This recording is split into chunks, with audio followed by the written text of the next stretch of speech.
to my corner of the internet. I am Shannon, and tonight I thought I would jump on here and film a quick video reading some more one-star reviews of my favorite books.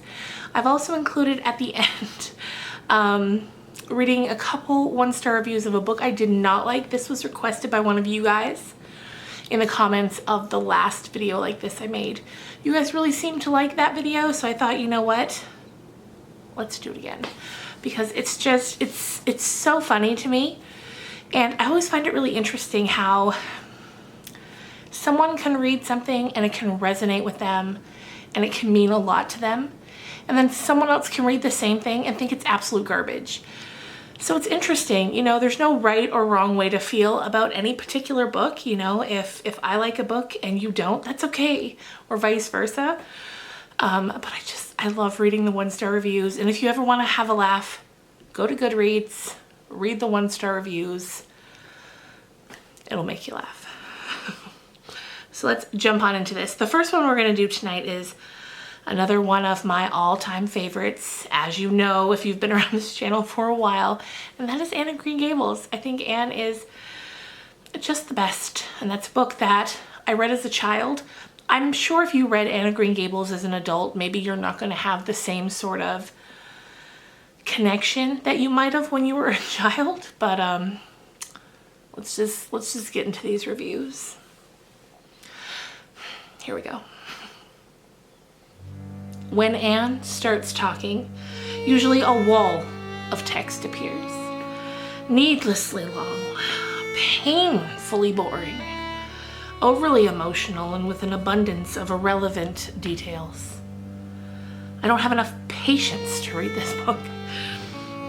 Anne just keeps talking, and then talking again. She seems unable to think. She only knows how to talk. One of the most annoying characters ever. I'm not surprised that nobody wanted to keep her.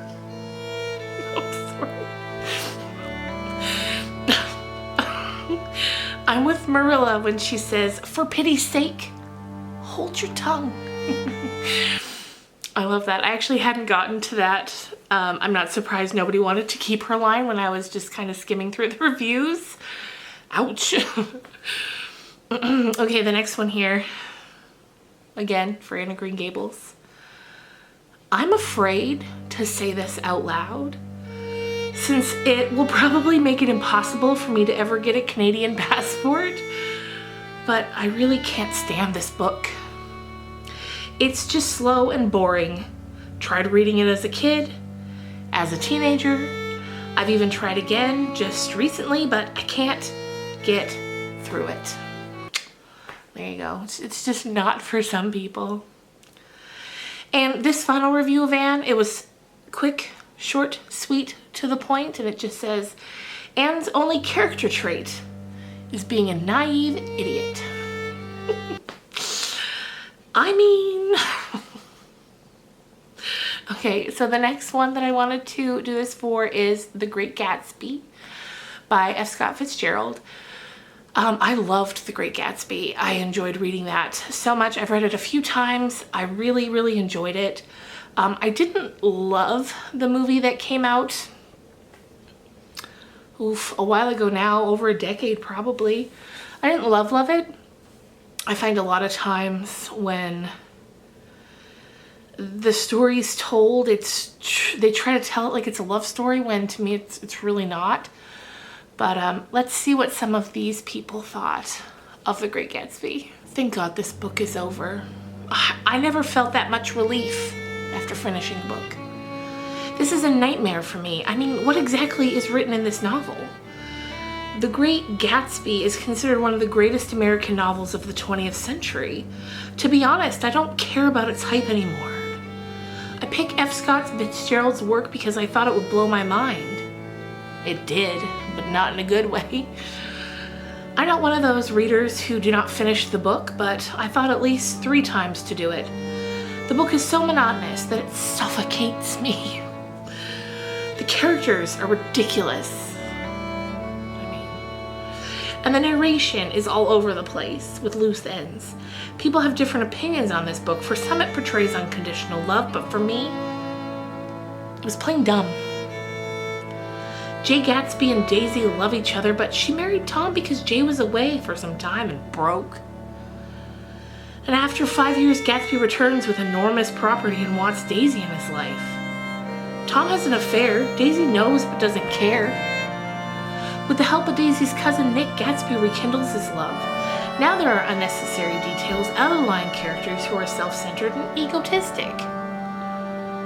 Everyone's dying and no one cares. The book's only 200 pages long, but it gives me a headache. I'm not going to recommend this book to anyone in my life. Ever. This book is horrible, annoying, and forces you to smash your head on the wall. The other Gatsby review that I found here just simply says, again, it's sweet, to the point, and it's a summary of the novel in one sentence. And this is a spoiler, so if you don't know the story, I mean, you'll be fine. Waste of space, rich loser, chases women, has champagne cocktails, dies. 1 star. Okay, the next one I thought I would do was Good Omens by Neil Gaiman and Terry Pratchett. I really enjoyed this book. I found it funny. I found it well written. Neil Gaiman, I think, is a fantastic storyteller, as was Terry Pratchett. This book was made into an Amazon Prime series, which I reviewed when it came out last year or the year before. Time's all blending together at this point. And I really enjoyed the show as well. So here are some 1-star reviews of Good Omens. What a poorly paced, over-padded, tedious exercise in cleverness. Like spending several hours sitting next to an unfunny comedian oozing smugness out of every pore. Spouting tired, observational humor while jabbing you in the ribs every couple of sentences. Religion, am I right? Bureaucracy, am I right? Traffic, am I right? No. That's the end of it, just no, with many zeros, O's. Okay, next of the Good Omen review, we have absolute crap. Confusing, boring drivel. Why did I waste my time reading this? What idiot said this was funny? I'm like 90 pages from the end and I can't make myself finish it. I just do not care. It should, in actual fact, be done already, but for some stupid reason, Gaiman and Pratchett are dragging it on. You don't connect to a single character because there's about 50 of them in the book, and it's constantly jumpy all over the place, that you don't get a chance to really get to know them. On top of that, on top of that, they're all bloody idiots. The time that the book does spend, a little time, on the main characters is wasted, because you're sitting there wishing you were reading about someone and something less boring. Honestly, half the time I didn't even know what was going on. The book doesn't tell you anything, or it twisted it out in the most ambiguous of terms that were near impossible to follow. I would give it no stars if I could. Just shit. The final book that I wanted to read some 1-star reviews for is the one that got requested in the comment section of the last video, and it is for Eleanor Oliphant is Completely Fine by Gail Honeyman, and I've got 2 1-star reviews for that one. Here we go. Gail Honeyman is completely fine, really. This female author knows nothing about abuse or the ensuing trauma, which we might have guessed when finding out that she decided to write a book on the verge of a midlife crisis. She's entirely self-absorbed and has picked a victim as her character only to emphasize how generous she is about the topic of her debut novel. And that's how far her understanding of Eleanor goes. Dear author, people with such trauma do not decide the object of their fantasy is an ass because he behaves atrociously in public. They don't instantly rise and shine because they get a new haircut. People with such trauma never pick Oliphant as their fake name just for your information, because you might never guess that on your own. They tend to go for the Joan Does. People with such trauma do not say goodbye to their mothers. A piece of unwanted, useless advice. Try writing about what you know. The loneliness theme you pick goes far and wide, but you don't. For instance, I don't know how to cook. If I were to write a cooking book in gibberish, people would say, what an idiot. She knows nothing about food. The same goes for loneliness, even if it's an abstract concept. A book about hitting 40 kind of loneliness would have sufficed. One does not laugh about tragedy while completely fine and get away with it. To me, that was one of the 1-star reviews of any of the books that I've read in these videos that I felt was a serious, an especially serious review of the subject matter of the book, and I think it raises a lot of good points about that novel. And I think a lot of what's mentioned in that review is what turned me off from the book when I read it. So we've got one more. Here we go. I got the distinct impression while reading this that Gail Honeyman wasn't really sure who Eleanor Oliphant was.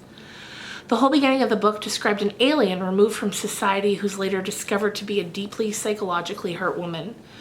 She doesn't care about anyone else or being alone, and yet she drinks herself blackout drunk every weekend and does care that she's alone.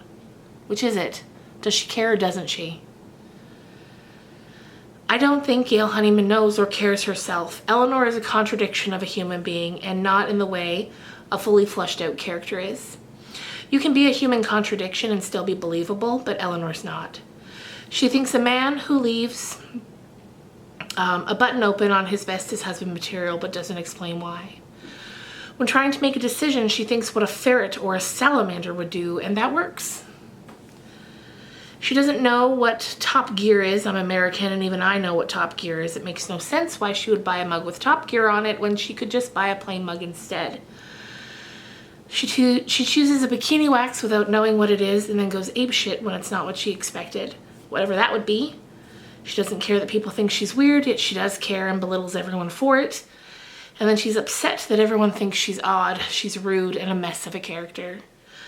I had to abandon because reading about Eleanor made me physically uncomfortable. I thought her a poorly written character, and I did not wish to read any more about her. So, again, it's a more serious one. I feel like the complaints about Eleanor Oliphant are of a more serious nature. Whereas, when we're reading through old books like Anne of Green Gables or Little Women, like we read in the last one, a lot of the complaints are silly and laughable and just one person's opinion of what they didn't like. But for Eleanor, I found that the complaints were justified and, they make sense as to why those things would make someone uncomfortable with the book that they're reading. So there you go, you guys. We ended on a bit more of a serious note, but I still just have so much fun with these videos where we read these reviews.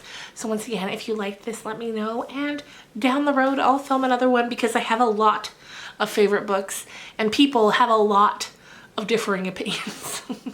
And that's what I love about art and about literature and about creative endeavors in general, the way that we can take different things from them, even than what the author intended. And that's beautiful. And I love it.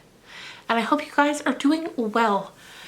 It's a snowy night here where I am as I'm filming, and I'm looking out the window at the big fluffy snow globe snowflakes. And I'm just wishing you well. I will see you guys again. Actually, tomorrow I have a collab coming up with a YouTube friend of mine, and I can't wait to share that with you. So until then, take care, guys. Bye.